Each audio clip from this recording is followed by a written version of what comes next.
Nama saya Fitratus Qadrin Rizky dari kelas C angkatan 2023 NIM 1107623101 mata kuliah Komunikasi Pendidikan dan dosen pengampu Bu Uswatun Hasanah. Baik, di sini saya akan menyampaikan mengenai alur atau bagan dari komunikasi. Sebelumnya, komunikasi merupakan sebuah proses yang dimana untuk menyampaikan sebuah informasi atau pesan dari satu orang kepada orang lain. Dalam komunikasi tentunya adanya komunikator, yaitu orang yang menyampaikan pesan atau informasi kepada orang lain. Dan dari komunikator, ada yang namanya komunikan, yaitu orang yang menerima pesan tersebut. Nah, dari komunikator dan komunikan ini, ada sebuah proses yang dimana dari komunikator ada namanya proses encoding. Encoding, yaitu proses yang dimana dari si pikiran komunikator yang ada di benaknya diproses oleh encoding menjadi sebuah kata-kata, atau bisa disebut dengan mengubah pikiran menjadi sebuah kata-kata. Itu disebutnya dengan encoding. Nah, encoding ini merupakan proses dari komunikator. Lalu, komunikan memiliki sebuah proses yaitu decoding. Yang dimana decoding ini merupakan sebuah proses untuk menerjemahkan apa yang sudah disampaikan oleh encoding. Encoding ini yang menjadi mengubah pikiran menjadi kata-kata, sedangkan decoding ini yang menerjemahkan atau menyederhanakan kata-kata sehingga bisa diserap oleh komunikan, orang yang menerima pesan. Nah, dari encoding dan decoding ini tentunya membutuhkan sebuah media, yang dimana media ini tujuannya sebagai penyampai atau antara komunikator dan komunikan, sebagai penyampai antara komunikator ke komunikan. Nah, media ini bisa kita tuliskan di tengah-tengah ini, media, karena dia sebagai penyampai. Nah, media ini bisa melalui verbal atau non-verbal, sama halnya seperti saya saat ini. Nah, suara ini yang berasal dari pita suara merupakan sebuah media untuk penyampai kepada teman-teman semua. Nah, dalam hal ini adanya komunikator, lalu disampaikan oleh media, lalu diserap oleh komunikan. Ini yang dinamakan dengan komunikasi linear atau satu arah. Jadi komunikasi linear ini hanya komunikasi antara komunikator menyampaikan kepada komunikan, sedangkan komunikan tidak menyampaikan balasan untuk komunikator. Nah, ada gak sih komunikan membalas kepada komunikator? Ada. Itu dinamakan dengan feedback.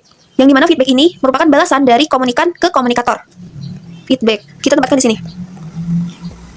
Jadi, komunikan bisa memberikan balasan atau berkomunikasi dua arah, sehingga komunikator bisa menyerap dari apa yang disampaikan komunikan. Sama halnya seperti presentasi. Lalu ada temannya yang ingin bertanya, menyanggah, atau berpendapat, itu yang dinamakan dengan feedback. Adanya komunikasi dua arah. Dan komunikasi dua arah ini bisa disebut dengan sirkulasi. Nah, sirkulasi atau sirkuler. Noise ini merupakan sebuah gangguan yang dimana dalam berkomunikasi tidak ada yang 100% paham atau sempurna dalam menyampaikan sebuah informasi atau pesan. Nah, gangguan ini letaknya bukan hanya ada di komunikan atau komunikator, tapi ada di semua unsur-unsur ini. Nah, kita tempatkan noise ini ada di tengah-tengah. Yang dimana noise ini bisa berpengaruh ke komunikator, media, atau komunikan. Contoh dari noise atau gangguan ke encoding. Encoding kan dari proses dari pikiran menjadi kata-kata. Nah, karena adanya gangguan ini, si kata-kata ini tiba-tiba menjadi blank, atau tidak nyambung, atau tidak sejalan dengan apa yang ingin disampaikan. Nah, itu karena adanya gangguan karena kurang fokus, atau karena kurang pemahaman lainnya. Lalu, mempengaruhi media. Si noise ini mempengaruhi media. Contohnya seperti dalam berbicara. Contohnya seperti saat ini saya berbicara kepada teman-teman semua, ada yang keliru kah, atau berbicaranya ngeblank, berbicaranya tidak lancar, dan tidak jelas, itu karena adanya pengaruh dari noise. Atau karena saya ada gangguan canggung, atau malu, atau tidak pede, itu bisa karena adanya noise, dan bisa mempengaruhi si media ini. Dan mempengaruhi si komunikan juga bisa, misalnya tidak bisa menyerap apa yang disampaikan oleh komunikator, sehingga komunikan hanya menyerap tidak keseluruhan gitu. Nah, selanjutnya, dalam sebuah komunikasi ada beberapa jenis. Misalnya, saya gambar sini ada sebuah lingkaran. Nah, di sini ada lingkaran. Di sini yang saya arsir warna kuning, di mana komunikasi diserap dengan baik atau dengan begitu jelas. Contohnya seperti besok bebas tapi masuk kelas. Jadi besok bebas, tapi ia tetap masuk sekolah karena pasti ada absen. Sedangkan di sisi lain saya gambar misalnya ini warna orange. Ini warna orange. Nah, yang saya gambar ini, komunikasi ini tidak begitu jelas atau dia menyimpulkan sendiri masuk bebas tapi masuk kelas. Tapi dia hanya menyimpulkan sendiri. Dia hanya highlight kata bebasnya saja. Jadi dia tidak masuk ke kelas dan dia tidak absen. Jadi ini bisa dinamakan dengan komunikasi efektif. Kenapa efektif? Karena sebagian besar bisa diterima dengan baik dan sebagian besar tidak begitu jelas. Jadi setengah-setengah. Lalu selanjutnya ada lingkaran satu lagi.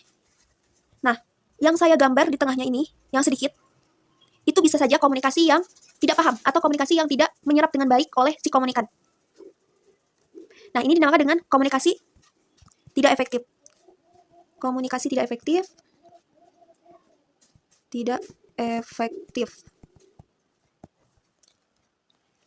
Lalu, selanjutnya ada efisiensi atau komunikasi efisiensi. Apa sih komunikasi efisiensi? Komunikasi efisiensi merupakan komunikasi secara singkat yang disampaikan oleh komunikator yang tidak keseluruhan atau secara singkat. Contohnya seperti saya saat ini, karena saya hanya menjelaskan alur komunikasi saja, tidak begitu lengkap atau macam-macam struktur dan lain sebagainya, itu bisa dinamakan dengan komunikasi singkat, tidak keseluruhan. Nah, jika keseluruhan, itu bisa berupa kita bisa menjelaskan dari pengertian, struktur, alur, macam-macam, dan lain sebagainya. Itu merupakan komunikasi dari kompleks atau lengkap. Sedangkan komunikasi efisiensi itu komunikasi yang secara singkat. Efisiensi singkat. Efisiensi singkat. Nah, sebelumnya, ingin mengulas kembali, jika komunikator menyampaikan kepada komunikan saja, itu dinamakan dengan linear atau satu arah.